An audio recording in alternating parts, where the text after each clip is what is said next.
Good afternoon, everybody, and welcome in live from the HyperX Esports Arena in Las Vegas. Everybody knows these are interesting times, these are trying times, unprecedented times, and nobody really knows what to do, really.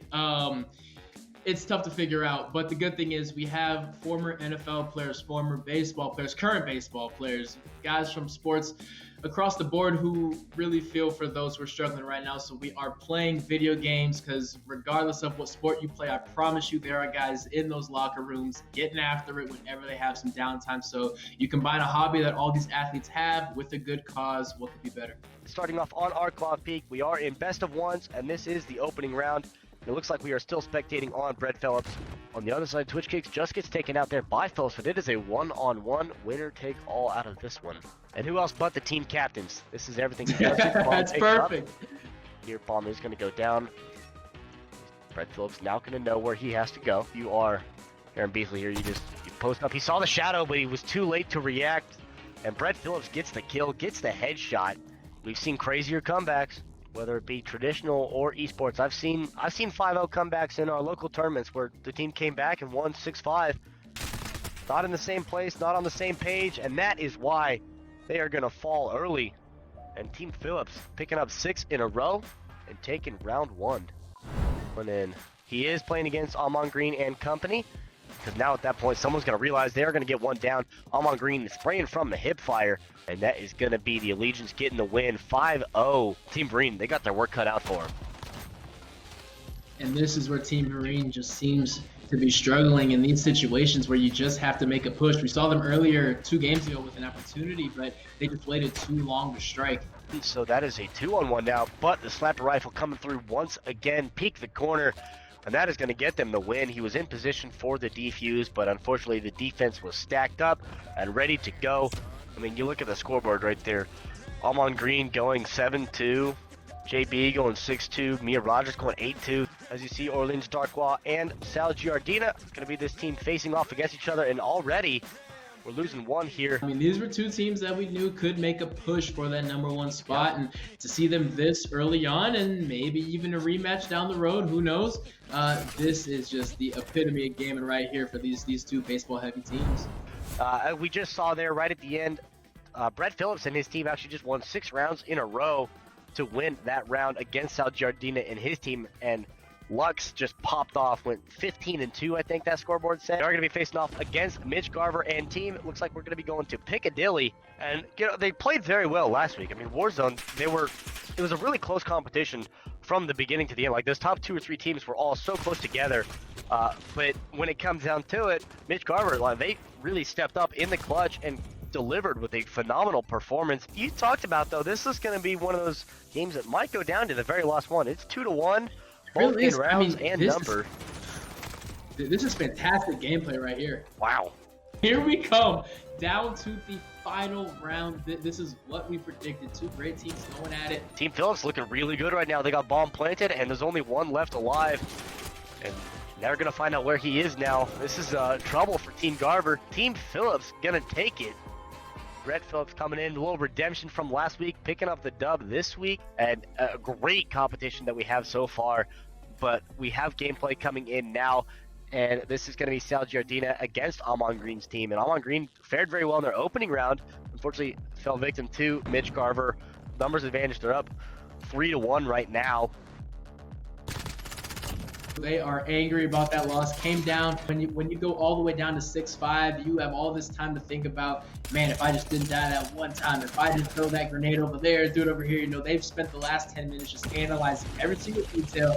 They're going to be ready and they're going to be angry. Great flash. Whoever comes out of this, whew, you better bring it, whether it's Team Giardina or Team Green. Well, it was 3-on-1. Now it is a 1-on-1 here between Alumni Green, and he's going to be able to get that one. And a great showing right there. Almost able to bring that one all the way back. Team Green taking it 6-4 over Sal Giardina and company. And that is them moving on to face off against Mitch Garver again. And we already are starting out here in round #1. I had a college coach my freshman year in Minnesota, Tim Brewster. He said the game is about sudden change. Who can adapt to new surroundings the quickest, whoever does will automatically have an advantage. And so far, it is Team Garber who has adapted to this new map. I mean, they've been adapting and taking advantage of this pretty much the whole time. As you see, you're already pushing up. They're not wasting any time to get here onto site. Oh yes, and there's Rich Garber right there, locked in. That loss to Team Phillips still fresh on his mind. He cannot wait for an opportunity to get back at it. And so far, so good right now. Every coach has the same mantra. There is nothing more difficult than playing the same team twice. And right now, Team Garber's dealing with that. And if Team Garber moves on, Team Phillips is going to have to deal with that. There are so many hurdles and speed bumps. A better showing there from Amon Green and his team this time around compared to the first time they played them on the winner side of the bracket. I tell you what, the only downside of having this bird's eye view is the second I get home, I know the rest of my night's ruined because I'm in the mood to game for the rest of the night. That's the only downside. 1-1, 2-1, now it's 2-3 in favor of Team Phillips. The Hail Mary across the middle of the map. How about that, man? What a throw. This is the first time these two played. And I mean, it's nothing short of entertaining. These guys are insane in just how close of a matchup this really is. What was that door? I mean, that door's open, so you know someone's there. He's going to be able to get Mitch Carver right there. Make it 3. Might be a clean full 4 round that they're going to get. And they're not able to get anything yet. He's going to turn the corner. They are going to get a full 4-piece. A clean round, flawless, getting the bomb plant as well. So Brett Phillips and team taking map number 1. We are loading into the second map here, and this is the map that is typically favored on the attacking side. This map doesn't really favor to the run and gun style that Team Phillips has been playing. They've been playing fast, they've been playing quick. I wonder if they let off the gas just a little bit because this map does not favor that style. And if you're Team Garber, the last thing you want is to give this team hope, because you go up 2 games and you make this a tie, all of a sudden Team Phillips is the one with all the momentum. Willie Calhoun almost being able to turn there on to Brady Aiken, but he's not. As soon as that happens, it's going to be a quick sweep. All 4 down. Bomb is down, but they're going to get this defuse. And 6-4. I'm not going to say I'm a prophet, but Mitch Carver takes this down 6-4. It's unbelievable. You've been able to go his teammate. with a little team show. Here, Team Phillips is 1 game away from winning this entire thing. Retribution last week, they came so close, but yet did not meet their goal. They seal this deal in 5 seconds, and they can make all that right. They're feeling the pressure now. As you know, it is all or nothing. They are going to be on the attack this time around. Brett Phillips has the bomb. Quickly going to be going aggressive on the side. Going to be able to answer 1 back. That's Duffy going down. But Luck's going to be able to trade it back. Oh, it is 2-on-2. Bomb is down at A once again. This is very reliable between these two. Some shots going off in the background. Mitch Garver going down 2. Brett Phillips himself. It all comes down to this. Will Calhoun is coming through to get the last kill. Allegiance winning this one 6-2. Brett Phillips and company are coming away with the title and finally beating out Mitch Garver's team. They will not be defending the title this week. Brett Phillips comes out on top. You knew they were hungry coming into this tournament, and despite way more team kills than there should have been, they still fought hard. And June Calhoun stepping up to the plate this round. My 13-2. When it mattered most.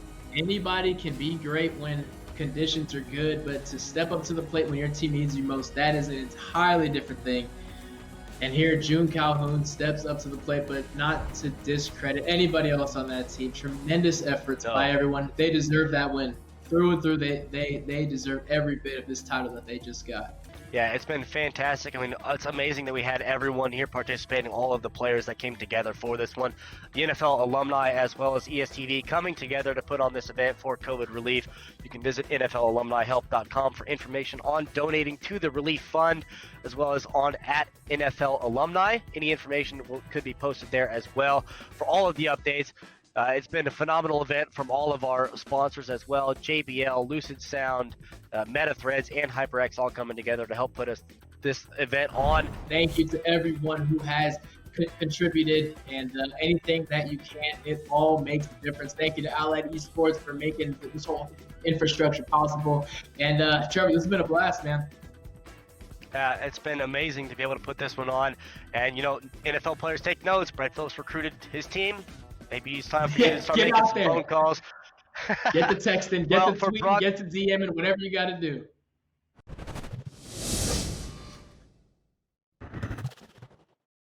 it is all or nothing. Collectively go together. They're going to get a live ping on him as well on the second floor. They're going to get the headshot. Elim, Mitch Garber, they really stepped up in the clutch and delivered with a phenomenal performance. Well, good news is they got placement points. Bad news is they're all dead. Round 5 for them. Put them on match point. And a great showing right there. Almost able to bring that one all the way back for them. Yeah, that's going to be a big round, and they still have time to improve on that score. The Hail Mary across the middle of the map. How about that? I tell you what, the only downside of having this bird's eye view is the second I get home, I know the rest of my night's ruined because I'm in the mood to game for the rest of the night. That's the only downside. He's buying his teammate steak dinner tonight because he just saved his life. Trevor May, he's done it. He's coming in. He's got the flank. He's got the attention drawn. Reload the gun. Armor broke. Down. Headshot. Team wipe. There it Red is. Phillips takes up the dub.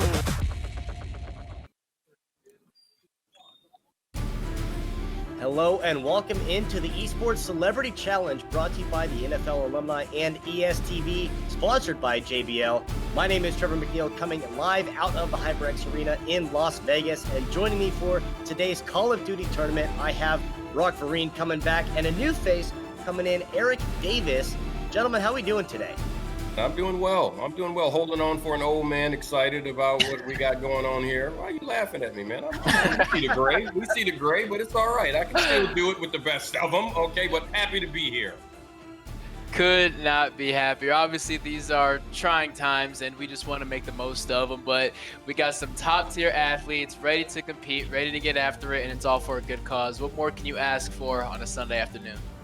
And you said it best, for a good cause. All of this obviously in relief of coronavirus, raising funds for that. There is an informational link, the NFLalumnihelp.com, if you would like any information on how to donate for this relief fund. And I mean, you said it's for a great cause, and just being able to bring the ESTV as well as the alumni together, it's a phenomenal event that we can do here. Well, I know personally, I'm happy to be a part of it. Right now, this is something that is bringing the entire globe together. So whenever we can do something to help one another out, this right here, this pandemic has definitely put that into our minds, into our hearts, to try and find ways to help one another. The NFL alumni, ESTV, all come together. The esports world is trying to do what they can to help. And you know what? I'm going to get my hands dirty as well and try to help also. Absolutely. And like we mentioned, obviously this is going to be a tournament of Call of Duty. So bringing this one in, week 1, we had Warzone. Week 2, we switched it up a little bit to Search and Destroy. We're keeping with the team play basis on the overview. We're still going with teams of 4, still double elimination and a bracket style with the best of 3 in the finals. Brock, you were with me last week. Kind of a little bit of what you would expect to see in this. You think anyone's going to run the table, or you think it's going to be pretty close again? Regardless of the result, I need football to step up. I'm sorry. I'm so tired of every other sport coming in here, running the show. The NFLA deserves better. So I'm riding with Team Vereen. Although they are not as good as when I was on the team, I took a step back, got the bird's eye view. I'm in the booth now. But I'm riding with Team Vereen because we are desperate for a win on the football side of things. Absolutely. Well, I gotta just, piggyback on that. Football team has to win. I'm gonna go with Team Green. Okay. Amon, help me out. I have so many friends that play other sports, professional sports, and I always tell them how they can't deal with football players. This is making us look really bad, so I'm really hoping that a football team goes through. I'm going to go with Amon just because I got to run into him a few times, so I'm somewhat biased towards him. And come on, man, help us out. Let's get it done. Well, you've already mentioned a couple of the captains. We do have a handful of teams participating in this one of those being Team Green as well as Team Green. You see the other 2 teams coming in are Beasley, namesake for Aaron Beasley, and Kevin Ware coming in on top of this one as well, bringing in a few of his friends. And you see just some of the names. Do any of these names pop out to you besides Amon Green and obviously your brother and Shane Vereen? Of course. I mean, when you look at Team Beasley. You know, first up, you have a guy who his career is defined by being the underdog. He grinded year after year after year, cemented himself in Jacksonville Jaguars history. So you cannot count him out, a guy who has made a career over being overlooked. What about you, Eric? You got anything? You think anyone else is going to pop out besides Amon? I'm not really sure who's gonna. I'm not even gonna lie to you guys. There are very few teams that I have followed, so I'm just gonna be real. I'm gonna be real with you. But now this is what I do know. Even though I'm not great at playing Call of Duty, I can watch guys and tell who's getting their butt kicked.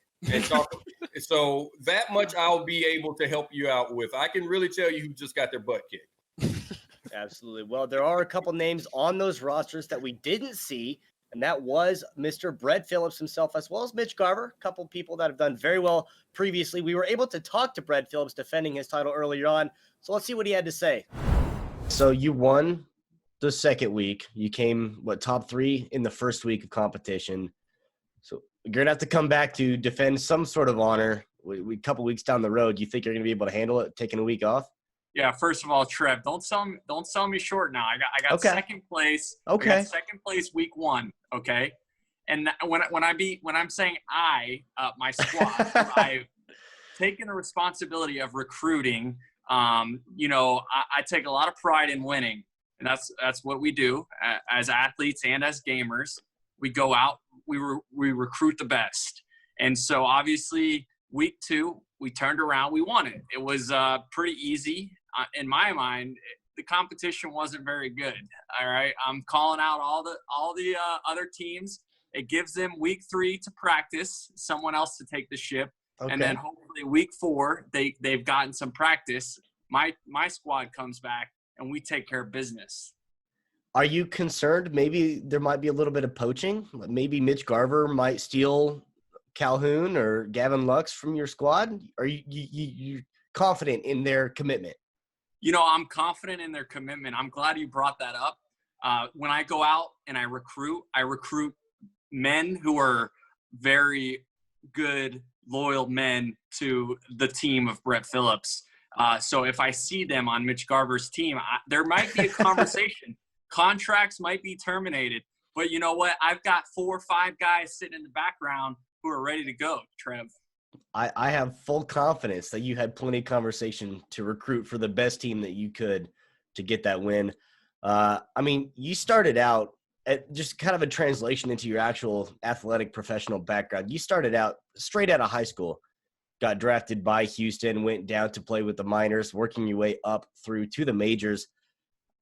Were you concerned at all when you got traded to Kansas City in the Mike Moustakas trade, one of the premier players for Kansas City's environment?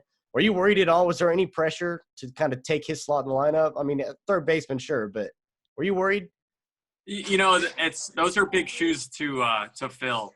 And when you get traded, you're not necessarily trying to fill the shoes of the player they traded for. You just have to have faith in the fan base that, this may be a learning situation where I have to grow and get better. And, in the long run, hopefully be as good or better than the player that you got traded for.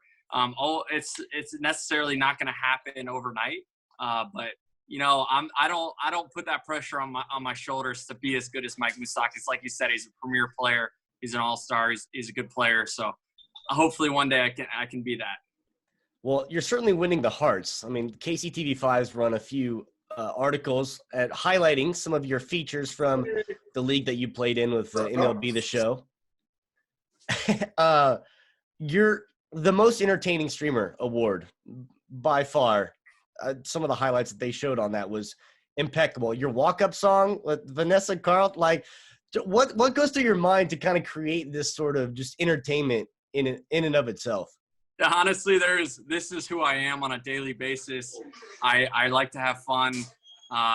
Like you said, you see on the streams, I'm dancing around, I'm walking up. I have the walk-up song.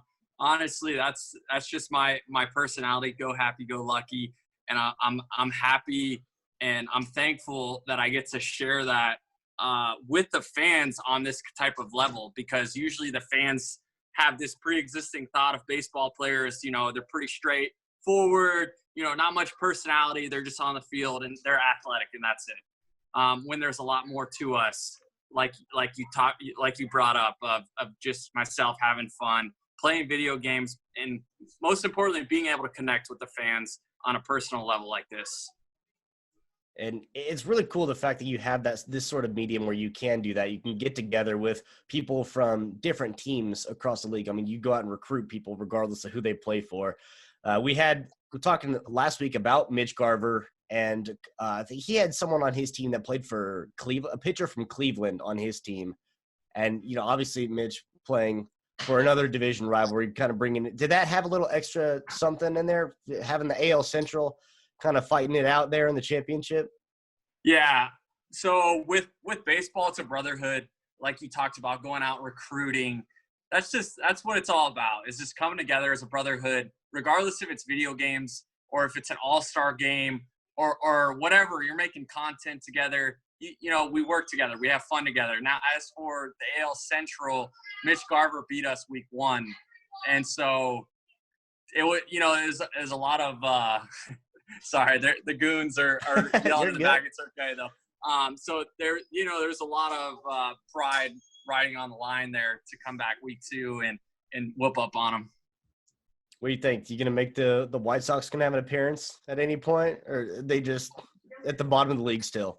They went out this offseason, and they've recruited a lot of good talent. And you look at locking down some of their young talent as well in long-term contracts. I think they're going to be pretty good in the division. I wouldn't sleep on the White Sox. Okay. Well, what do you think? The Royals going to make another run? You guys got a ring coming at you? Oh, 100%. I know our GM doesn't like to talk about a rebuild, but that's what we're going through right now. We're rebuilding, and hopefully those young prospects coming up, they play a big role in us taking back the World Series. Well, hopefully your Call of Duty team won't have to rebuild here over the next week or so. Your team's going to be good to go. You want to go ahead and plug your socials? You show us where we can find you. Obviously, most entertaining streamer, we got to know where to see it. Yeah, so my Twitch is twitch.tv/Brett Phillips. And then you can find me on Twitter and Instagram, just Brett Phillips. I appreciate, you guys putting this on. It's for a good cause. And I'm just happy to be a part of it. Thankful for the opportunity. Awesome, man. Well, thank you so much for coming out, and have fun on your off week, and we'll see you when you come back. Yeah, I appreciate it, Trev. Thank you. Well, obviously, from what we've heard from Brett, he is very happy about winning the title, and he's ready to come back and claim it once again. But with him missing out, as well as Mitch Garver, both first and second place finishes out of the last 2 weeks, what do you think that's going to do to the competition here coming up this week? I have to roll with Team Vereen taking the front here. You see, when things went to Search and Destroy, there was some hesitance. They were a little nervous. They knew how to play, but it wasn't their most comfortable game mode. Team Deathmatch, I can speak from experience. That is where Shane thrives. I know they are excited, and they are ready to bounce back. I am so shocked that you picked Team Vereen. Who would have thought? I can't believe you did that. Going against the grain. I'm not going to go there. I said it earlier. I'm going to stick with Team Green. I'm going to go there because, they didn't win last week, but they came on strong at the end. And I can see them building off of that momentum. And once that really kicks in, I think they have an opportunity to take it. Absolutely. Brock and I had mentioned it last week. They were kind of the slow roller, the diesel. Yeah. It took them a while to get them rolling, but once they were, Team Green looked really solid. So they certainly do have a chance. But they will also have to face off against the likes we've already mentioned with Kevin Ware and Aaron Beasley, which is where we'll be starting tonight's event out, spectating into this match between those two, as it seems that Aaron Beasley is the captain of this one. You can see there, you already mentioned it, a legend for the Jaguars.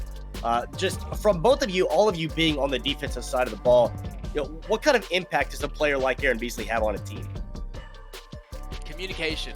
Communication is everything in the defensive backfield. Nobody knows that better than Eric sitting here next to me, but when you have a team of 4, you have to consider a guy like Aaron Beasley had to communicate with 10 guys on a football field. Everybody had to know where everybody was going to be. And if that skill set can translate to Call of Duty, it can get dangerous. But that is where he thrived. And like I said, that is how a guy lasts so long in the NFL.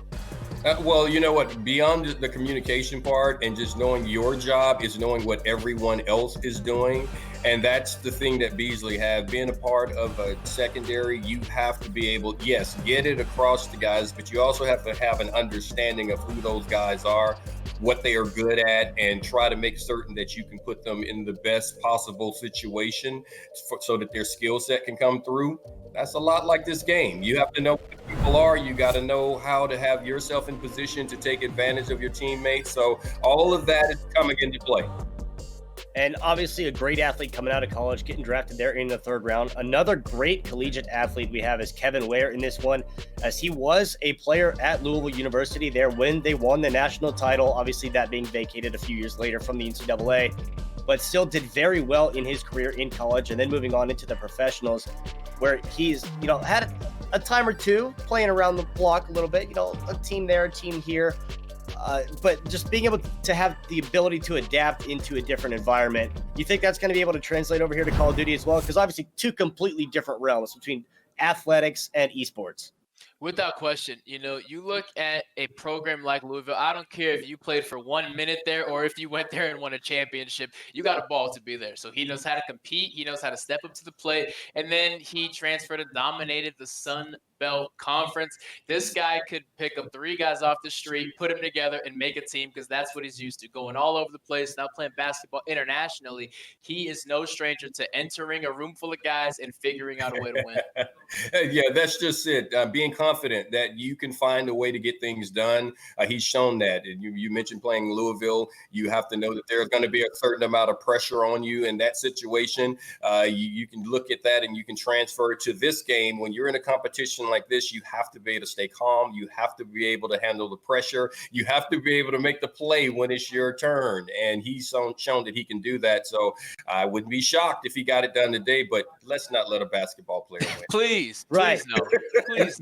That's where I was going to bring it all around. The underlying foundation here is we want the football player to finally come through. And with Brett Phillips and Mitch Carver both out, obviously you got a better shot now. You think there could be an NFL squad that's going to take this?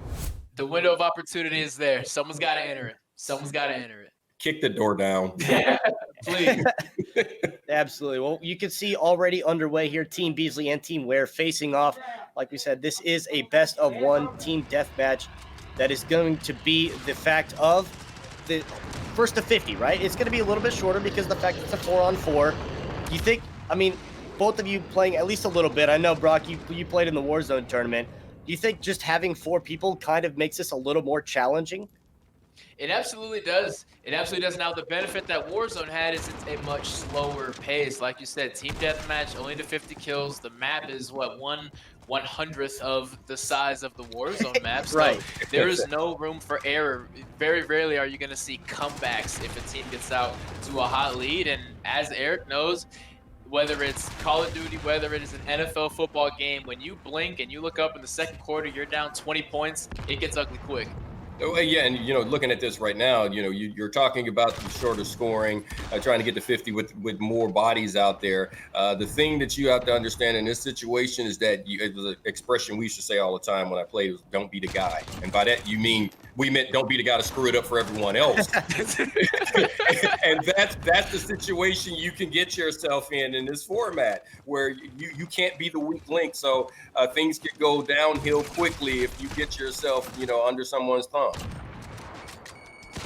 And obviously you don't want to be in that predicament where it's just because the fact if you do drop a few kills early, all of a sudden you're only down 2, you're down 3. Okay, now you're down 7, 8, 9, 10. You might have to do something here. Something's got to change. Something's got to give. They call that captains? the old snowball. Yeah. It starts quick and ends fast. Do you think these captains, obviously knowing Aaron Beasley and Kevin Ware, both just athletic prowess that they have, you think they have the capability to give that motivating speech to their team? Okay, boys, lock it down. It's all right. Just clean it up a little bit. There's only so much, pep talk you can get when someone's hurling metal at you. So, really, in theory, you can try and say, let's go win one for the Gipper. Come on, fight. But I need you to duck, bob, weave, and shoot straight right now. And if you didn't put your squad together, and with the right mindset, like I said, the pressure's on. It's game day, and you have to perform. If you need a talk right now, you just lost. And Perfectly said. Yeah, absolutely. I mean, it clearly is game day here for Team Wares. They are virtually double the score on Team Beasley, almost coming up on the end of this round right here. And you see the rosters on both sides, both of which who they've recruited to come in on this one. And we talked a little bit about the rosters, you know, from the teams, and obviously with the team captains, we know a little bit about them as well. But with Brett Phillips, I mean, he went out to the major leagues and just recruited a team. He went near and far, social media, whatever he used to bring in the best of the best of the best. And that's why it pays off. That's why he's won this tournament. Do you think that recruiting style really plays that much of a factor? It's all for fun, right? It's all for a good cause, but obviously it means something to him. It's for fun, but it's a whole lot more fun when you're winning, right? And Right. what all these athletes have in common is they are here to win. It doesn't matter if you are playing checkers or you're playing in the Super Bowl. They are here to win, and if going out and finding the best players you can find, if that's what it takes, trust me, they will leave no stone unturned. I always wanted all the best players on my team. That's it. And we'll figure out who can play. We'll figure out who's going to be the first string, but I want them all on my team. So if you can go together and if you can find a squad, I don't care where you get them from. If they're willing to play, that's the right move. And it's showing up right now. It worked for them today. I mean, it's working so far for them. Obviously, it is more fun when you're winning. This is for a great cause, of course, the COVID-19 relief, as you can bring up the NFL Alumni Help.com for more information on where you can go to find that. You see the lower third down below. All of this, a great, phenomenal cause. The NFL Alumni and ESTV has come together for. And, you know, Brock, you're working with ESTV a little bit. You know, what sort of aspect is the ESTV bringing in with the alumni? Both of you, obviously, alumni yourselves. You know, what's that relationship like to put something like this on? It's special, you know. ESTV really only a year old since we've actually launched, and it's such a special feeling to look around meetings, whether they're virtual or in person, and just seeing 3 NFL alumni who are able to have a hand in making choices and what to put on air and all the work putting on tournaments and everything like that. It's just such a special feeling to see NFL alumni in a meeting room making big time choices. Yeah, big time choices. Obviously, Kevin Ware, a big time victory there out of round number 1. But we do have more Call of Duty gameplay coming up. Brock, you had a chance to talk to your brother Shane after last week's, well, slightly disappointing performance. just to put it lightly. You're being very kind right now. Yeah. We want the NFL players to do their best, but you did have the ability to talk to him in this off week to see what he's going to do coming back. Round 2 of Call of Duty is coming up after this. Stay tuned.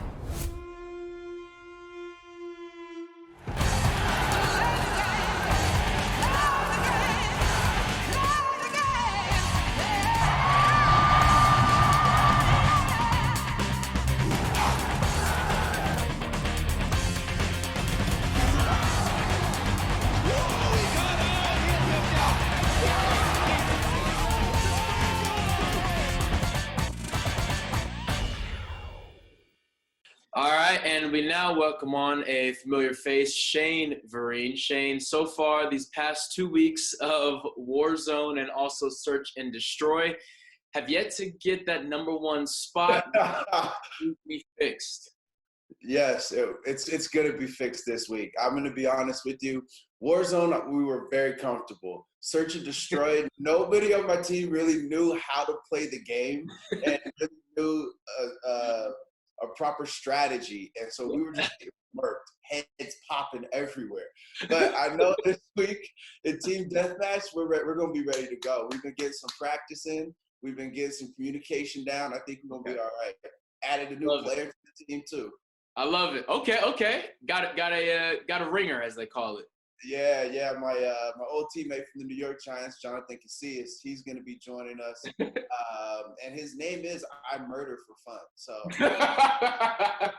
I'm just saying. If you're That's a sign. Ringer, you got to get a ringer. You know what I mean? That's a sign. Now, what was it like after leaving football and jumping into the world of esports, which honestly could not be more opposite? Yeah, it's been challenging. but it's been a fun challenge. It's been different. I've had to do a lot of reading. I've had to learn, how this platform moves and how this area and game space changes and operates. But I think it's fun. I think it's the future. I think it's what will be popular here in the next probably 5 to 10 years, as popular as it is in other countries.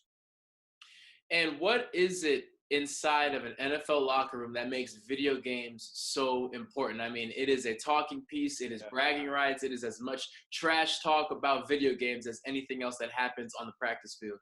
Yeah, it's competition, man. I mean, whenever you're inside a locker room, you're with 60 other guys who love to compete, and they're in that locker room because they compete. So when we're not competing on the field, why not get on the sticks and see who's the best FIFA player, see who's the best Madden player, see who can get the most kills in Call of Duty. Seen a lot of controllers smash too, but it's all fun. I think it's just a competition, and it evens the playing field. And final question for you, an easy question actually. The answer is pretty obvious. Who is the better gamer between the two people sitting here right now? You already know. Not What even you close. mean? Not even You close. already. It's been years upon years upon years of victories for this side. I'm disappointed. I'm disappointed that you chose now to lie to all the viewers, but we wish you luck anyway. Even though you won, we wish you luck. We wish you luck this upcoming Sunday in Team Deathmatch. Word on the street is this team is ready to turn it around. Good luck to you. Thank you very much. Appreciate you having me, man. The Esports Celebrity Challenge is officially sponsored by JBL. Step up your game with the Quantum 800 headset. HyperX. We're all gamers. Lucid Sound. Engineered to win. MetaThreads. Your lifestyle gaming apparel partner. Welcome back here to the Esports Celebrity Challenge, brought to you by the NFL Alumni and ESTV. My name is Trevor McNeil, and I am still here along with Brock Vereen and Eric Davis coming back into this one. Obviously talking to your brother Shane there very briefly, hoping to come back a little bit better. You know, you predicted he's going to win it all. What's going on here? It's not looking too hot. It's not looking too hot. We have just found out that they are 0-1. And 0-1, it's impossible to go undefeated, but it is not possible to win it all. They got to put it together. Now, I mean, I'm kind of torn. The fact that I'm not there, maybe I want him to realize what he used to have on his team. You know, that's clearly missing. But I'm trying to put that ego aside for the sake of an NFL player representing the championship here. But all that to say, it is not looking too hot for Team Vereen right now. That is a true ball player I'm sitting next to. Yeah, it's not good for one of you. It is good for the other. The fact is, you picked Team Vereen to go, didn't make it. Well, Team Green did. So he's winning out of that one. Eric, you're on top of this one, right? Well, I said I just had a good feeling that it could happen. After banging heads with this guy once before, and I still say that Brock has an opportunity to jump on the bandwagon while it still has room left on it. He should probably do that. But yeah, right now, so far so good. I'm gonna stick to my guns and keep rolling out with Team Green. Still accepting applications to the bandwagon, naturally so. Amon Green here, one of our other team captains we have yet to highlight, has done very well, has had a very prominent career in football, both in college and professionally, and even his life after the fact. Did you, either of you, obviously Brock, you and I have had the conversation about how great he has been in and out of sports. Eric, do you have any extra input that maybe we didn't think of? As from Amon Green standpoint? Yes. Well, I mean, like I said, I know the thing about Amon is that he was just so solid and locked in what he did. It was one of those guys being on a defense that had to game plan for him multiple times. This was the guy that we always knew was going to be where he was supposed to be. He was going to always play to the end. He was going to play tough. He was going to find ways to do what was necessary for his team to win. There's a reason why he's at the top of the list for a very great franchise when it comes to running backs. So I don't expect anything less from him when it comes to this game, about being prepared, knowing how to compete, knowing how to have the guys around him ready to roll. That's why I'm on Team Green and trying to get somebody else to jump on the bandwagon. It's a pretty good reason. I mean, he's done well, and he did very well last week. He was one of the few people we saw with a thermal scope, but we questioned it at first, but he made it work. Just all things considered, he still made it work. He did make it work. He did make it work, and shame on me for questioning it, and maybe shame on me for not riding with him now. Maybe I'm having some second thoughts, but it's too late. I'm 10 toes down. I'm not flopping. I'm in too deep.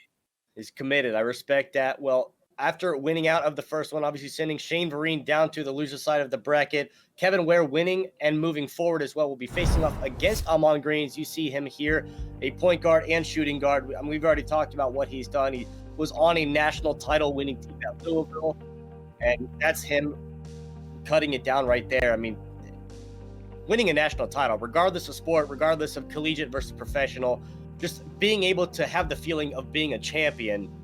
I mean, you've got to hope that you can keep that success going. It's probably what he's aiming for here, right? Without question. I mean, look at that photo. Think of how many college players have played Division I basketball and take a fraction of a fraction of a fraction of that, and that is how many get to cut down the net, and you cannot take that away from him. One of the most iconic Louisville teams, and he goes down in NCAA basketball history. Greatness is greatness, whether you are on a basketball court or behind a PlayStation controller, so trust that greatness will carry over. But one of the toughest things to do is to get a group of individuals to all buy into a common goal. So winning a championship says that regardless of our own individual thoughts and dreams and goals, we were able to come together and get this done. And once you feel that and know that and you're a part of that, it doesn't leave you. You can take that everywhere. You can take that into business. You can take that into your Xbox. You can take that into Call of Duty because you understand that the obligation that you have to the other people around you to do your part. So that right there, winning a championship and cutting down those nets is something that he definitely is using in this tournament.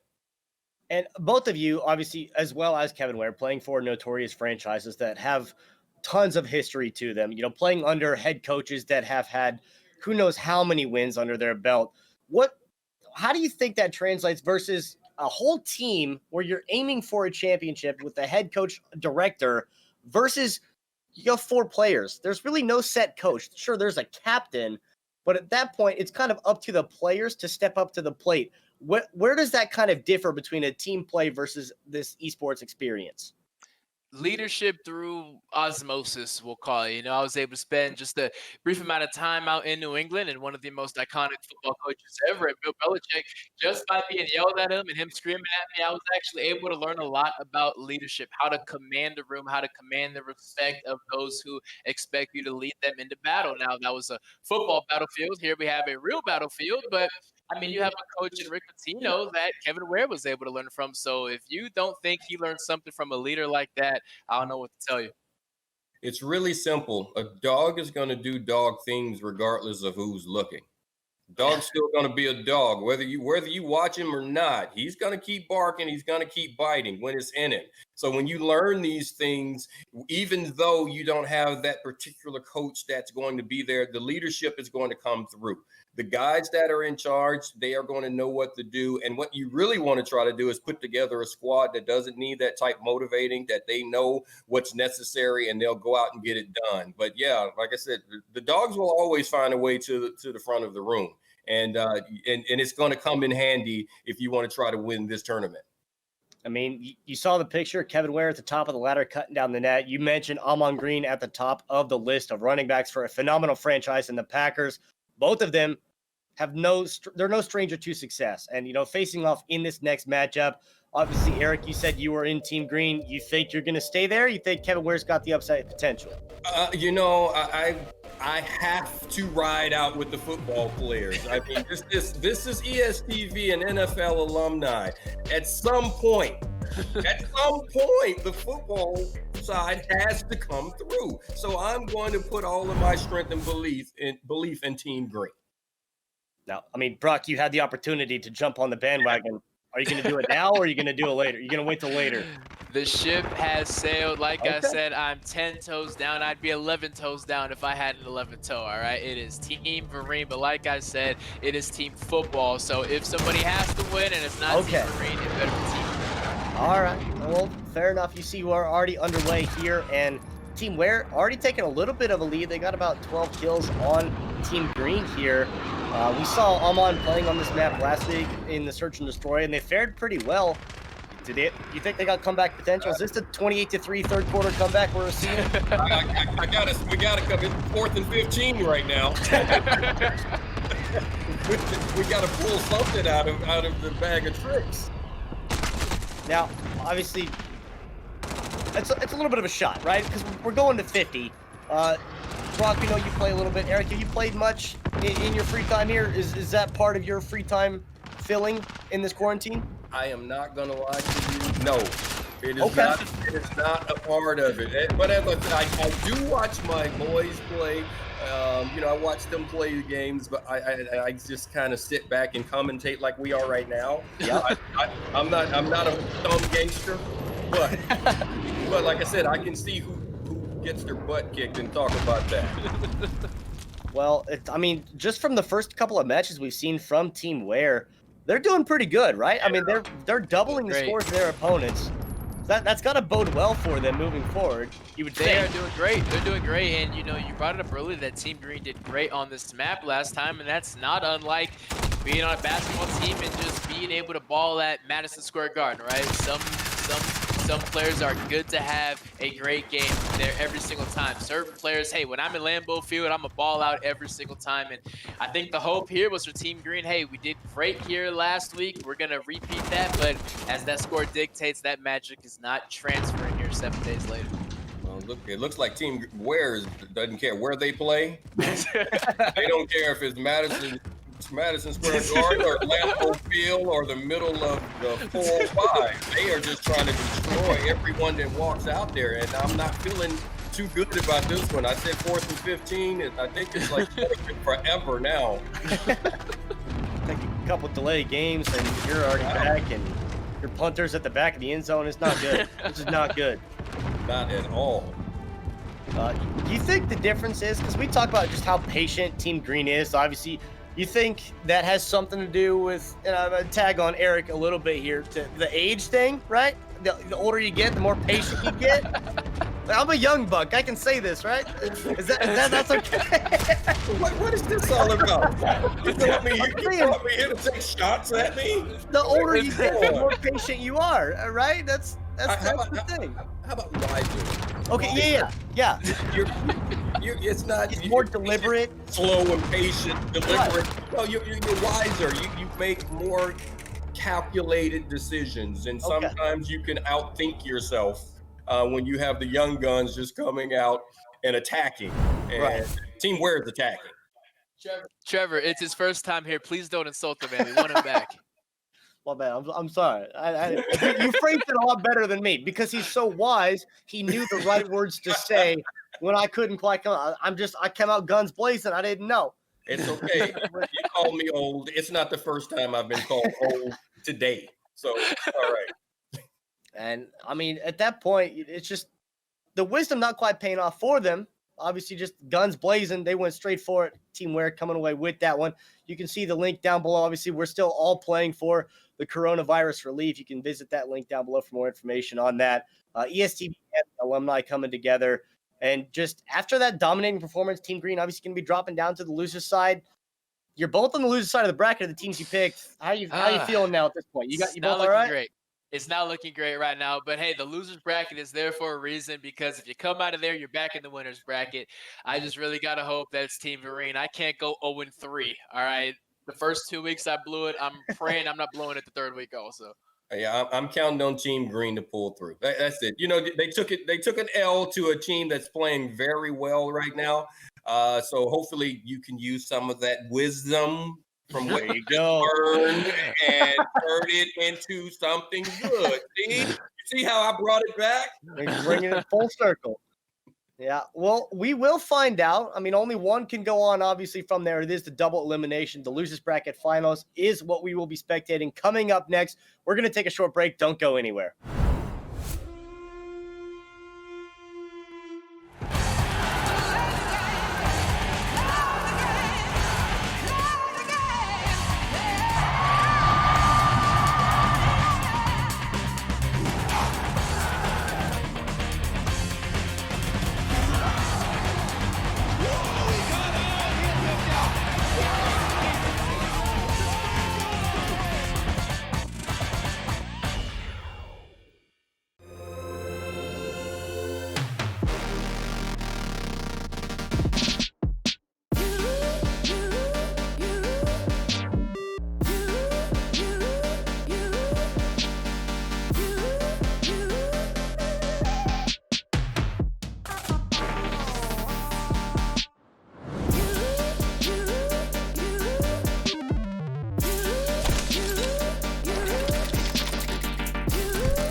The Esports Celebrity Challenge is officially sponsored by JBL. Step up your game with the Quantum 800 headset. HyperX. We're all gamers. Lucid Sound. Engineered to win. MetaThreads. Your lifestyle gaming apparel partner. Welcome back here to the Esports Celebrity Challenge. Obviously, a very quick break in between A and B. We are coming up on the losers bracket. The two representatives are the two teams you guys chose, Team Green and Team Vereen. Trevor McNeil alongside Brock Vereen. You'll never guess which team he chose. And Eric Davis supporting Amon Green. But only one can go on. You've made your commitments. You still sticking to them? I'm sticking to them. I've come way too far, and to flip now and then be wrong, that's the only way this situation could get any worse. So Team Vereen's coming out of the losers bracket. They got to. I'm trying to give him an opportunity to jump on the bandwagon. I have one seat left. That's it. One seat. If he doesn't take it now, I'm going to give it to someone else. Well, someone's got to take it. But unfortunately, only one can go on, like I said. And Brock, that's it. The tribe is spoken. I'm on Green, moving on.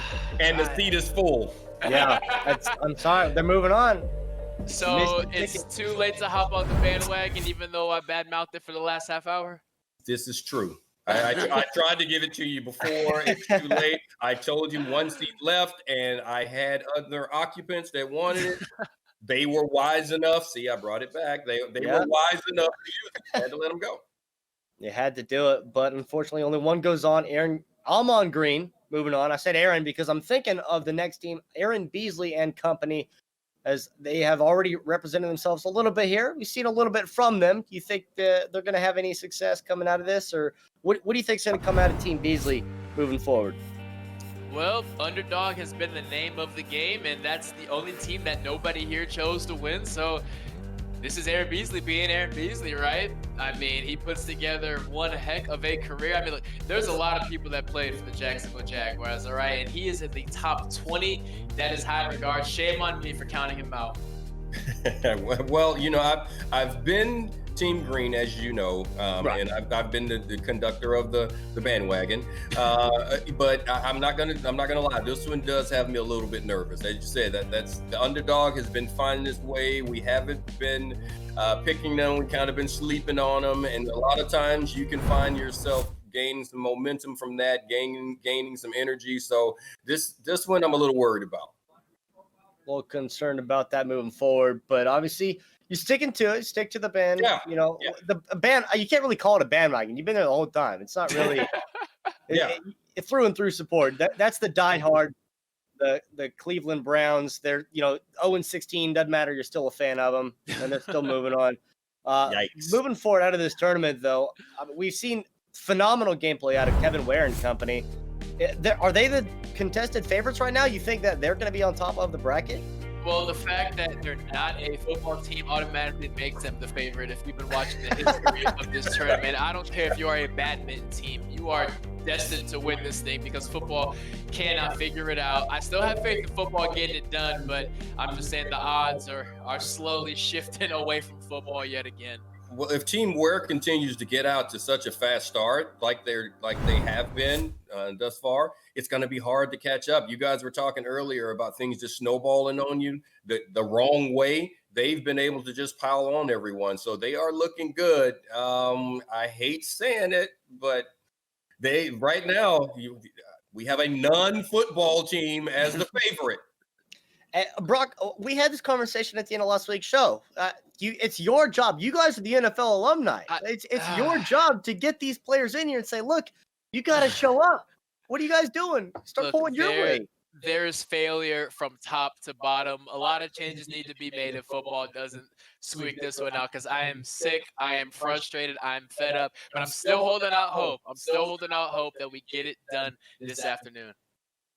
Fingers crossed. But Amon Green, obviously one of the players that did win out of the first round, moving on to face off against Team Ware, but they didn't really perform as well as you would expect. You see Amon Green's profile coming up once again. A phenomenal career that he had both in college at the University of Nebraska before they moved on from the Big 12, and that's my own spite that I'll hold that one for later. Moving on to the Packers and having a phenomenal career.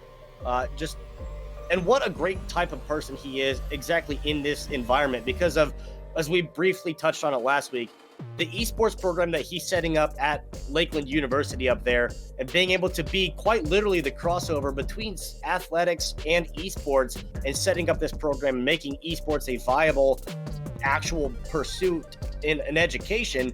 What kind of difference does it make to have a person like him at the forefront of this? It's huge. It's huge. And I mean, 20 years from now, when esports is finally recognized as on par and as big as any other sport, we're going to look back at Amon Green for helping cross that bridge between traditional professional sports and esports. I mean, you talked to his teammates from 15 years ago that talked about how obsessed he was with Nintendo and the original Xbox and all that. What he has done for esports and continues to do is unprecedented, and what a great human to match with that. Yeah, the only thing I want to add to that quickly is that success in the NFL does not come easily. And when you can show that you are one of the greatest players on a franchise like that to find his name in the rafters there in Lambeau Field, that is something when you start this crossover with the esports and trying to look at this in academia, people are going to respect the work that he put in on the field. To be successful at that and feel as if he can help bridge that pathway to have others be successful in the esports world. And like you said it best, success just does not come easily. You have to really earn it. You got to dig in and get that one. And obviously falling a little short there against Team Ware, but he's got another matchup coming for him between these two teams facing off next. And it just comes down into where does it really lie? Because you have two great NFL players, offensive side and the defensive side, facing off. And it's just the best of both worlds that you could ask for, where you have a person as hard-headed as Aaron Beasley against the likes of someone that is as confident and experienced like Team Green. And as we get into the gameplay, as it's already underway, obviously still supporting Team Green, but now you have a football versus football matchup, which is almost deadlocked here, 30-29. Only a kill between them. Which you flip the coin. Which side do you take?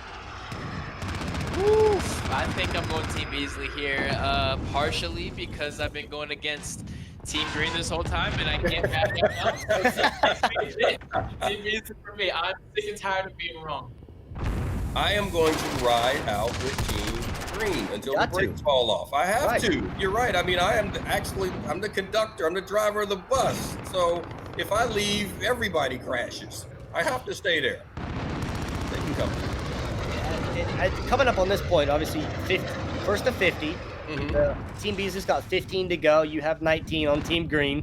It's a pretty close match back and forth, but I mean, you see 2, 3, 4 dropping in quick succession, giving them up to 38. This is a point where it was a one-possession game. Now it's a 9-point game, and you're coming down to it in the fourth quarter. So what's the speech that you're giving your team here? How are you coaching in? Do the phone in. Use a lifeline. Well, this is the area where I said before, no speeches, it's game day. Now you have to play. It's time to do. If I need to give you a speech, if I need to motivate you, I brought the wrong guys here. It's too late. So you got to look at the clock. It's time to dig deep. I need some guys, you got to get some guys in your scopes right now and take them down. It's that simple. And I shouldn't have to give a speech. I don't have time for a speech. I'm fucking bullets.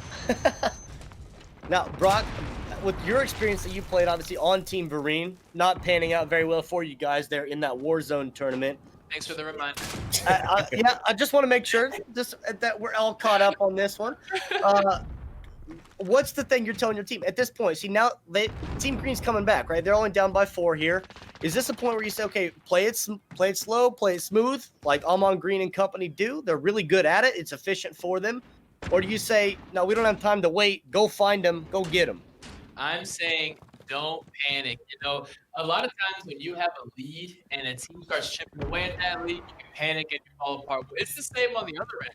You can be down by a lot of points and start chipping away at that lead, and then people start panicking. Oh my God, we're gonna do it. We're gonna do it. Stay poised, stay calm, or you're gonna ruin all the momentum that you're crashing.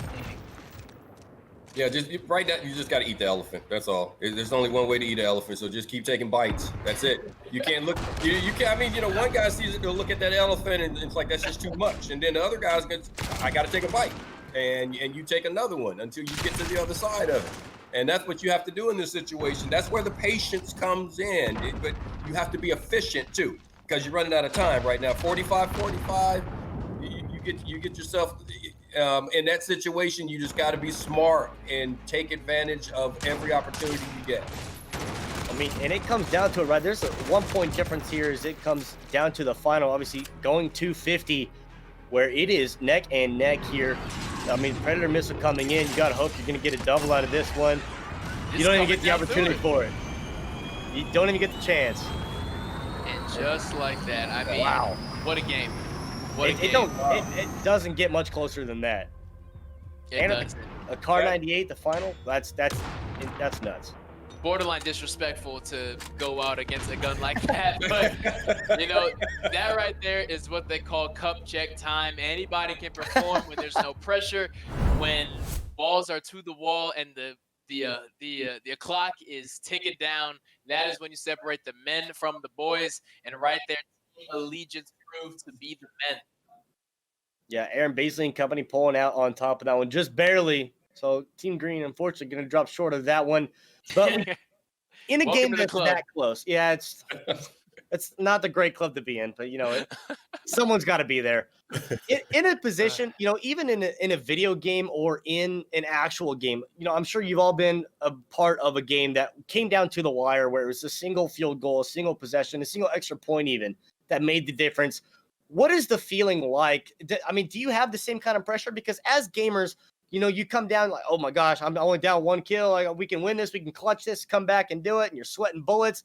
Is it the same, or does it last longer because it's football and the sports last longer? Like, what's that feeling like? I think a lot of that is going to go. It's going to be determined by your competitive nature. So that's the thing. When I was playing a football game, I wanted to win. If you're gaming, you want to win. If you're playing checkers, you want to win. You should see the foosball matches at my house. I'm the least competitive person in my family. I mean, they have afternoons where no one wants to talk to one another over foosball.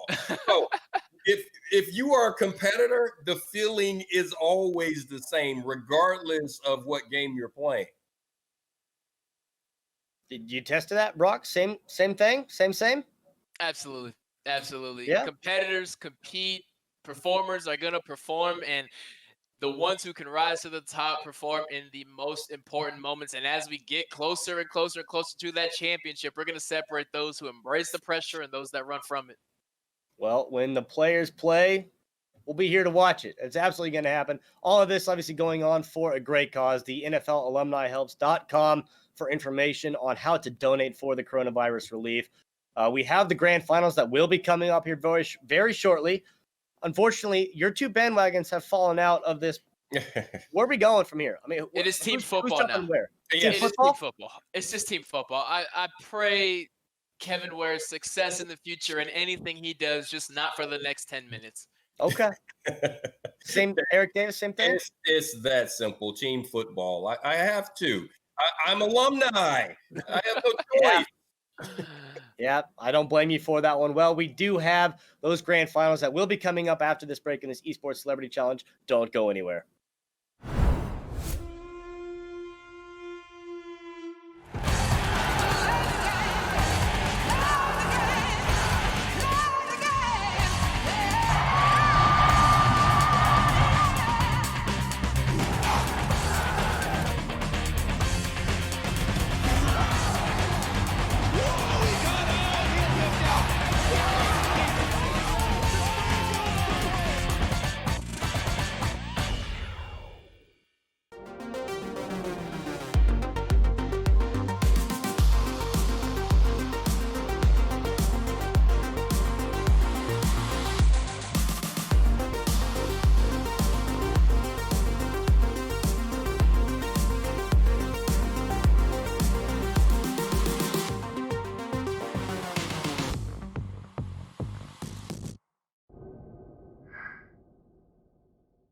The Esports Celebrity Challenge is officially sponsored by JBL.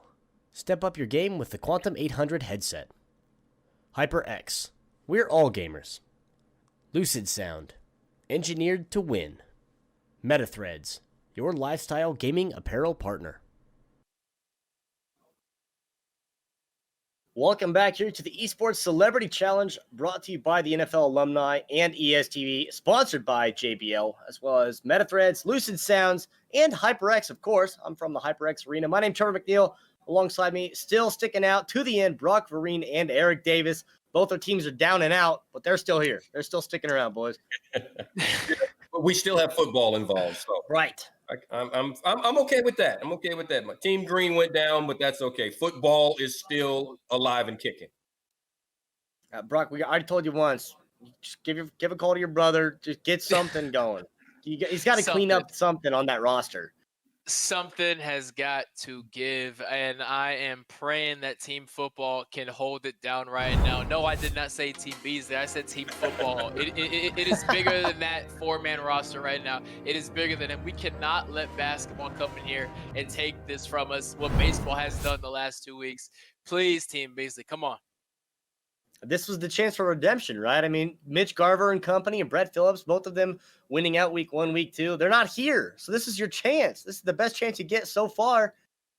They will be back. And that's the scary thing. Both of those players will be back in the future, and they are just dominant powerhouse dynasties. This was the opportunity. Like Eric said earlier, you got to kick down the door while you can.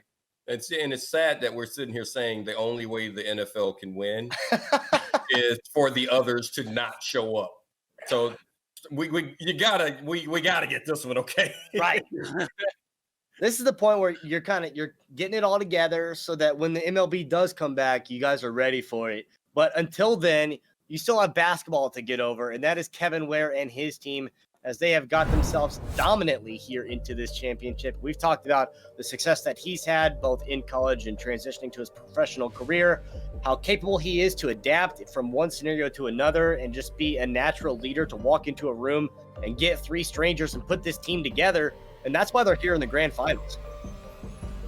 That's instinct right there. That's instinct. That is simply saying, I am better at this game than you because I can find 3 random guys. No matter how good they are, you still have to have some kind of chemistry. I got to know where you're going. You got to know where I'm going. So, yes, you went out and found clearly some really good players, but a lot of good players lose a lot of games sometimes if it doesn't click. So, credit to him for still making great talent click and work together. He's a point guard, man. He's a point guard, and that's what point guards do. They get the good players, and then let me distribute. Let me put you in position to do what's necessary. And obviously, he's a point guard, and he's dishing to a bunch of shooters. We see that. Absolutely. And on the other side, they are facing off against the likes of Aaron Beasley and what you're calling team football. Put in parentheses NFL. This is the NFL Alumni Show. There's no bias here, but obviously there's some sort of favorite going here into this grand finals. I'm sick and tired of hiding my bias. I'm also sick and tired of losing. So Team Beasley, team football, whatever you want to call it, I cannot see Kevin Ware come away with this championship. I'm sorry, Kevin. It's nothing personal. It is just our fault for our lack of success these past 2 weeks. We can't go 3 weeks without a win. We can't. And the difference between Brock and myself is that it is personal. This is no knock on the other individuals, but I'm sorry, I'm team football, period. That's just the way it is. We're wired differently. You do all that banging. These other guys in these other sports, they can, they get to stay pretty and show their faces and not break off their bones. So right now, this is an opportunity for you guys on the football side of things to just take advantage of it without your hats on and still win the game. So I'm going to be there, and it's personal. I want to see football win it all. And this is the benefit that we get of bringing you in. You get that pure, unadulterated. This is how it is, and that's how it's going to be. Yeah. And we're thankful for that, because obviously Brock and I were just saying, well, I mean, we don't want to, but we will. Straight to the point. He gets straight to the point. That's what we needed. You guys have to remain biased. I don't. Well, we do have the grand finals coming up. Obviously, we briefly touched on the captains, Kevin Ware and Aaron Beasley, facing off against each other. This is the best of 3 championship round. Team deathmatch. We've seen Kevin Ware, like I said, dominating to get to this point, where Aaron Beasley had a really close matchup there coming forward into this position. Do you think Kevin and company continue their domination, or do you think Aaron Beasley is going to be able to put a stop to it? Well, it's one of those things where Team Ware got to relax just a little bit as Team Beasley had to fight their way back into this championship round. And it's one of those things that can go both ways. There could be some fatigue from having to scratch and claw for that final semifinal match to get here, or it could be riding high, riding that momentum. So it can go one or two ways for Team Beasley. They're definitely hoping that they're riding with that momentum to keep this thing going. Well, the most important thing going in against Team Ware is to not allow them to get the big lead. We've seen that. So, team football, right now, hopefully you didn't peak too soon. Hopefully you have a little energy left for this one, and you got to get going.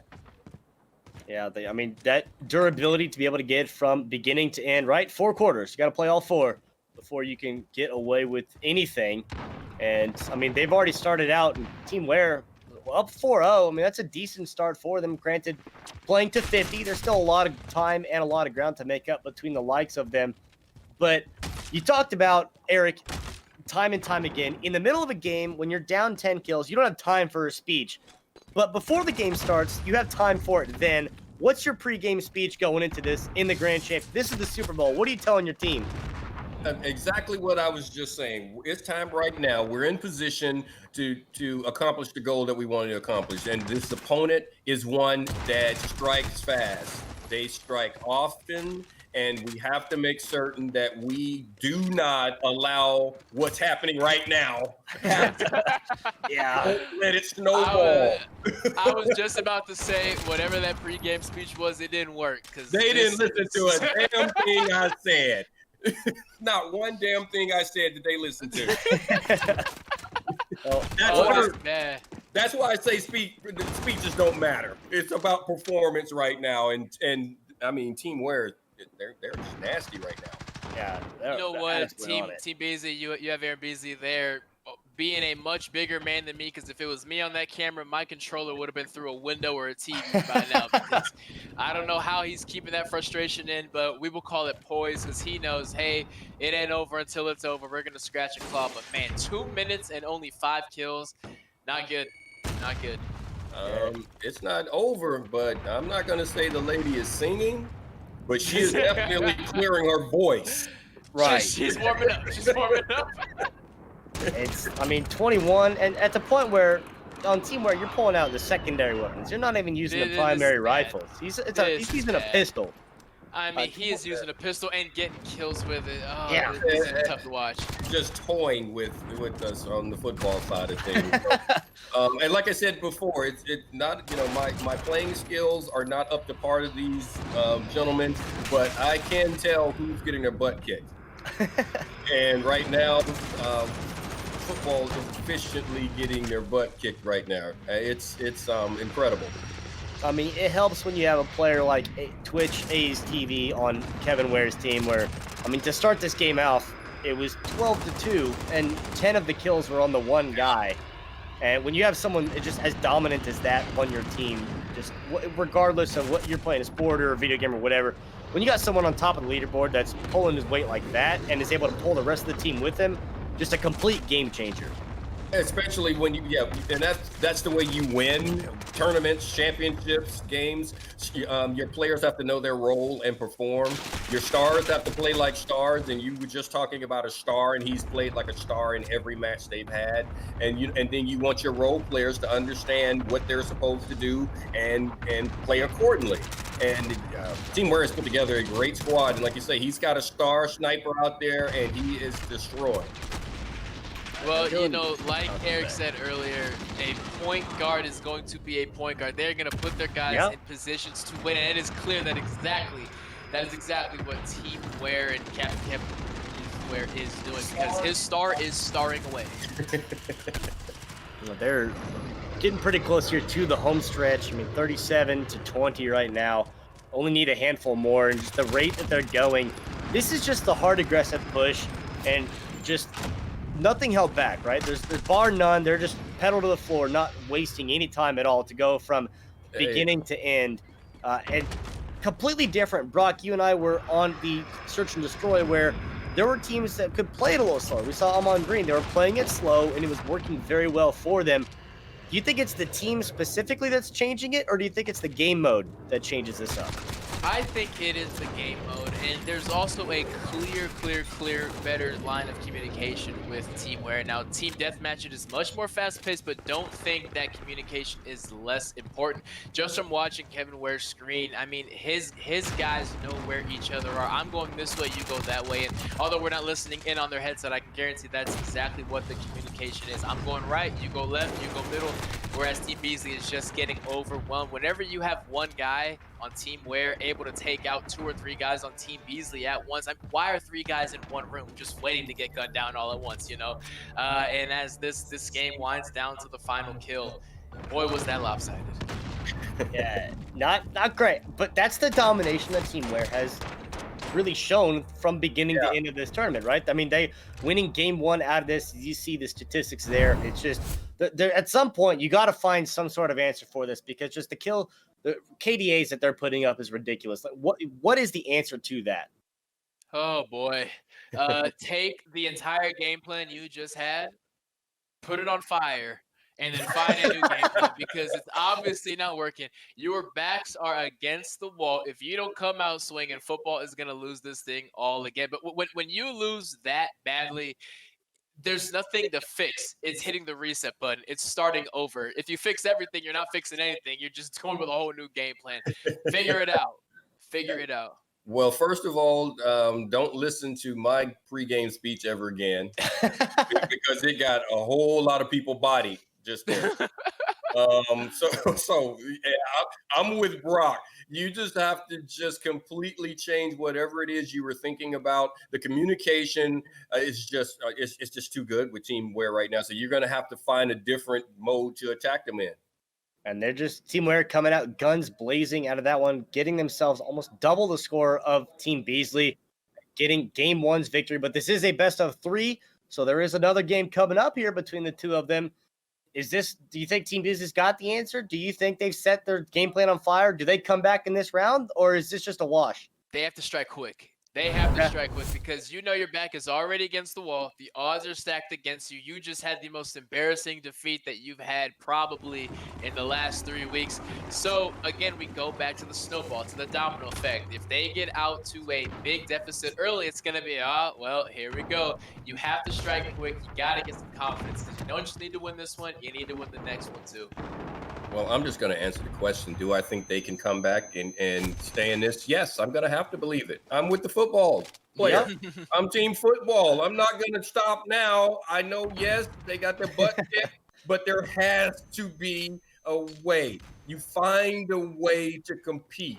It's that period. It's that way, period. Well, I mean, they certainly have the capability. They've gotten this far. They've gotten themselves to the championship, so they certainly have the capability to win, to adapt, to improvise and overcome if they need to. They're in a position where they could get away with that. We've seen just the different gameplay style between Team Wear and Team Beasley, where Team Wear, they're just, like I mentioned, they're full assault. Now, they're not slowing down at all. They're just going completely pedal to the floor, and that's it. And you see, they're just sprinting through buildings and around corners, and they're not afraid of anything. They're in complete control, and they're just oozing confidence right now. Speed, speed, speed. As a defensive back, the only thing worse than losing is losing to an offense that is no huddle.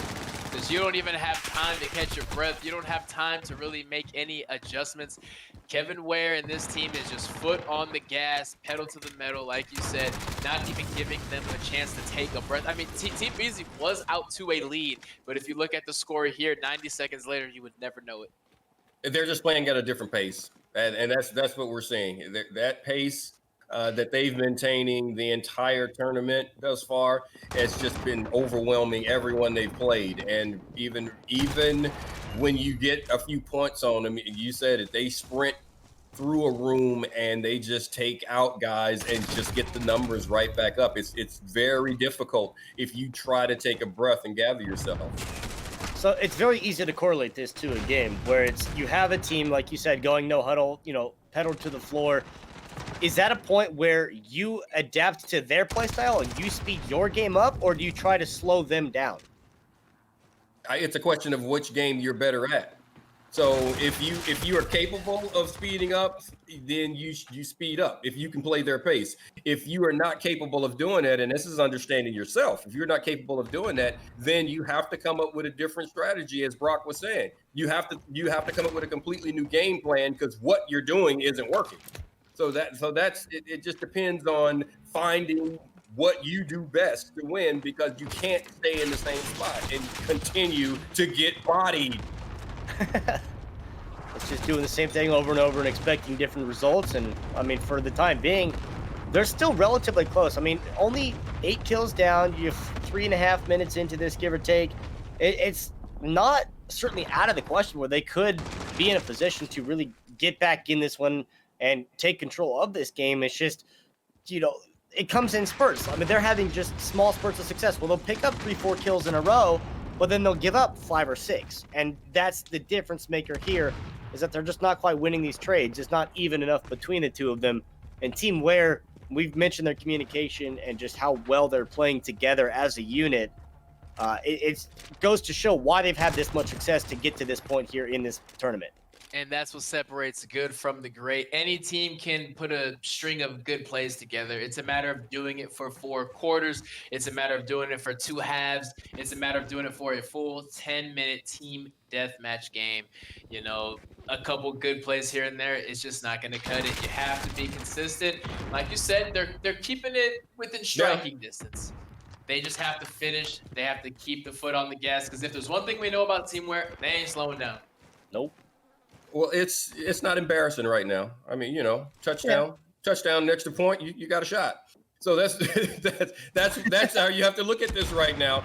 But do not find yourself in a situation, as you said, where you are getting a couple of kills and then these guys just pull the numbers back up. You're going to have to try and keep the pressure on. It's been close. They're keeping it close, and there's still a chance. I got to keep believing in football. You have an opportunity, and they've shown that they can play much better than they played the first match, and they still have a chance, but they're going to have to put the pressure on. It seems like they've decided, we were trying to figure out what route. They've decided to play the game faster.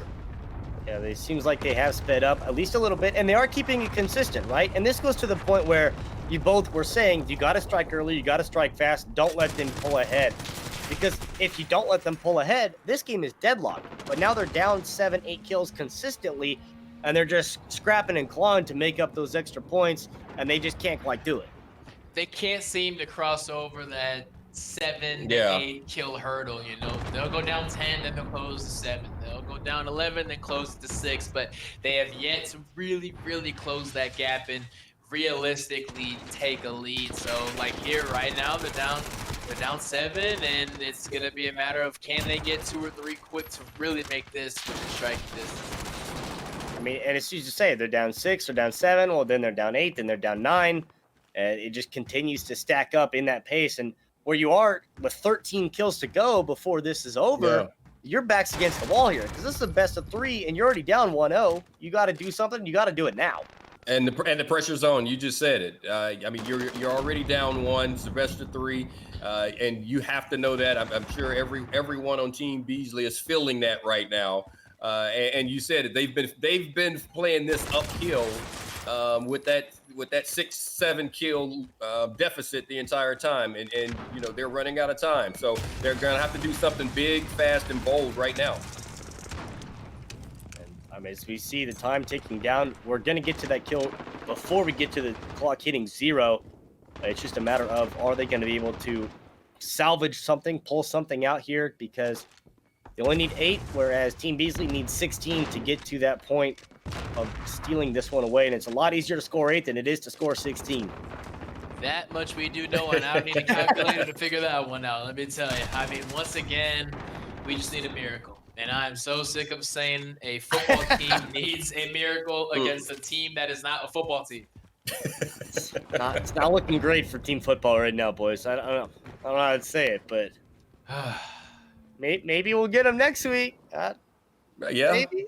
Yeah, maybe. I don't know what evidence you're using of that being a possibility, but I'm hoping and praying just like everyone else. Good faith. It's all in good faith. Okay, good faith. There we go. Obviously, we're going to have to get a whole new game plan right now. Yeah. I mean, 2-3 kills here to go for Team Ware, and that is going to be what seals the deal. You said the fat lady was warming up her voice. Well, Yeah. she's already starting to sing right now. That is going to be number 50 right there. Team Ware is going to take it 2-0 over Team Beasley, and that game felt a little closer than game one. I mean, game one, obviously, they were just not wasting any time at all, but that game, it felt closer. It felt like there was a fighting chance there for Team Beasley. Yeah, that one was definitely much more competitive. There, as you said, it was a fighting chance.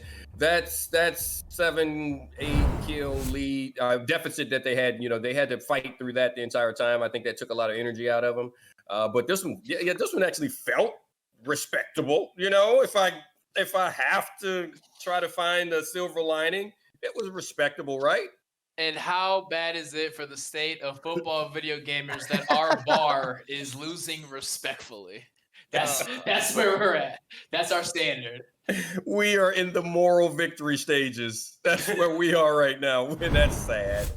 Well, here's the difference, though. I mean, last week you were in the losers finals with Team Green. This week you made the grand finals, so that's a step up.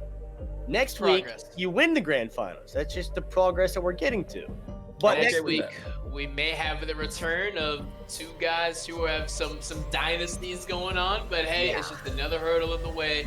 Shake it off. We just got to figure something out. That's it.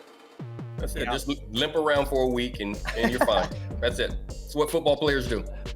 Get the recruits coming in, and I mean, at that point, they're playing pretty decently. I mean, they're getting themselves that momentum built up to feel, taste victory. They're at the point where they can taste it. They just got to go after and get it. This is true. You have to learn how to win. You look at any franchise across any sport at any level, you go from a losing season. You don't just turn into a championship team. You have to learn how to win. You get blown out, then you keep games closed, then you go 500, then you get a winning record, then you win consistently. So hopefully we're at that final step. I don't believe in any of that. This just tastes like this tastes like sadness. I'm sorry. This tastes like sadness. There is no law that says you have to lose before you win. Straws, man. Just let me have this. Let me have this. No, this tastes like sadness to me. That's all. That's all I can say. And hopefully it'll get better next week. Hopefully it'll get better, not in the sense just for team football, but in general, because of the whole reason we're doing this.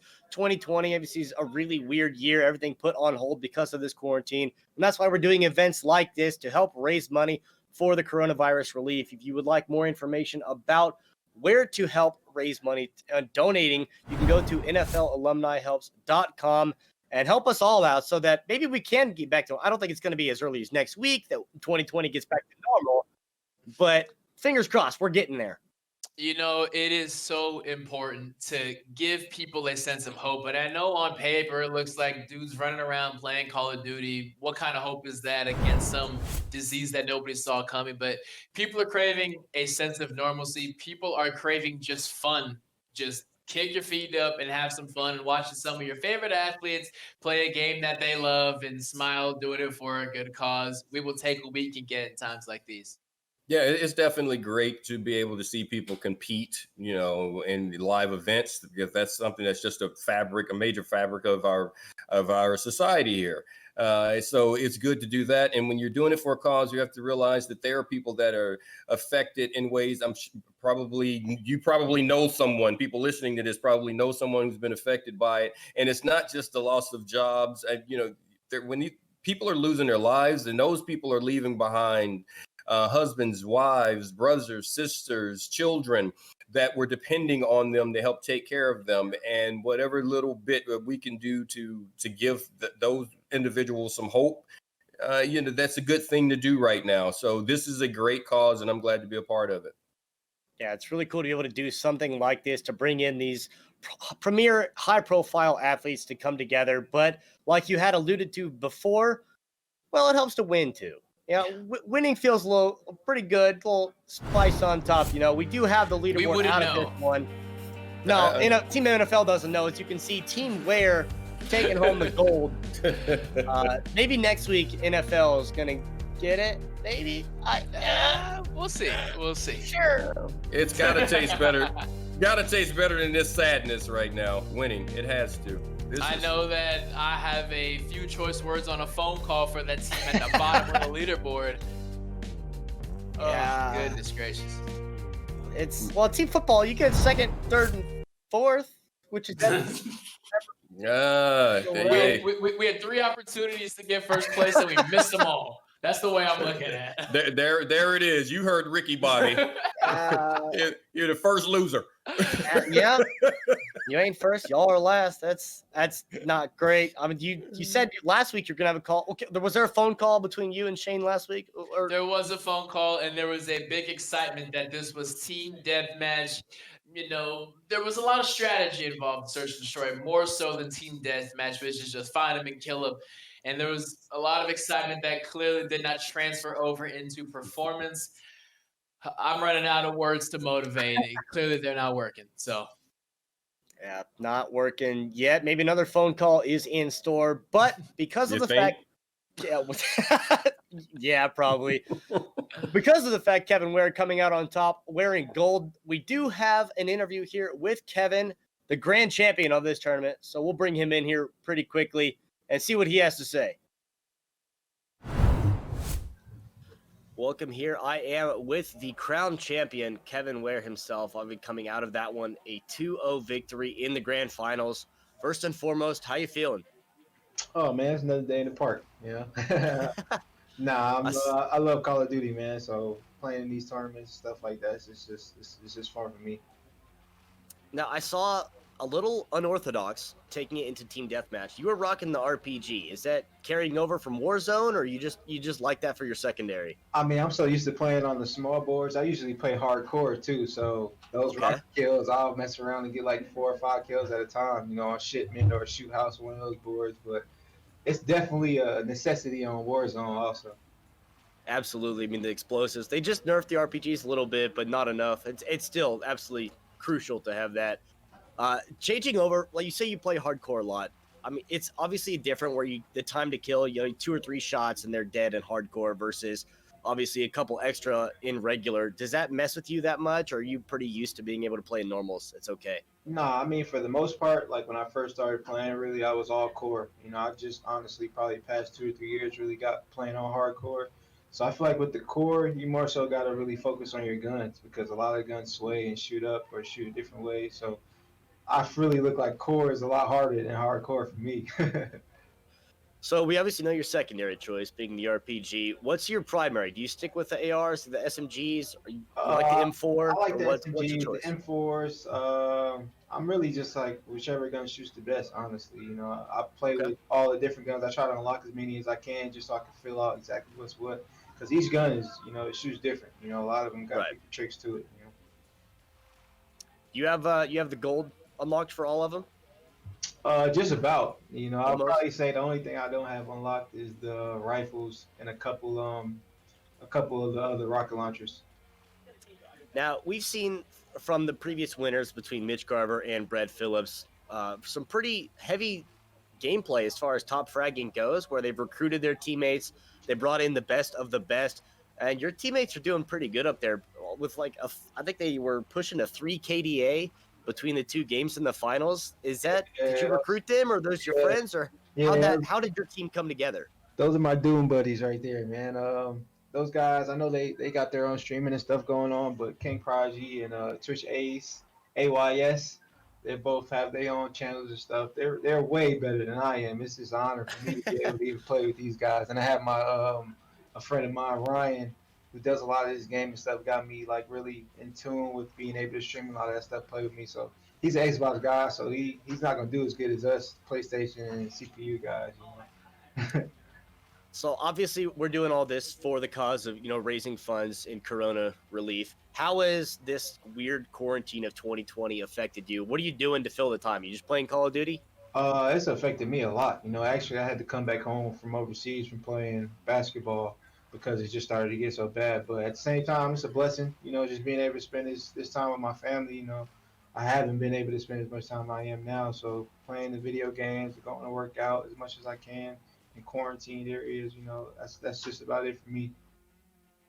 I mean, that's all it is. You get it back down to the basics, and like you said, spending time with the family and keeping yourself at least that social distancing, and while everything is recovering, doing something like this, we're able to get players from all over the board. We get NBA players, Major League Baseball players, NFL alumni, music artists, etc.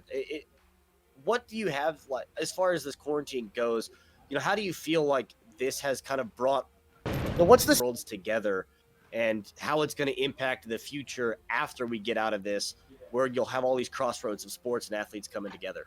I mean, I know a few guys that weren't as happy, about pro athletes being able to come into their world, and kind of swaying it together. But at the end of the day, it's a bigger cause. We're gonna have Right. kids wanting to do this, and people that didn't really look at video games in the way that we look at video games, and now you can get paid. And I just saw the 15-year-old kid from Germany won the Fortnite tournament for $120,000. Like, who kid at 15 years old doesn't want to win $120? So it's all opportunities. The more it expands, I think the easier it'll be like a real national sport. I know it's getting real popular with certain games, but I feel like every game there's a bunch of people that's really good at it. So it's just all a matter of time, honestly. I feel like in the next year or two, this is really going to blow.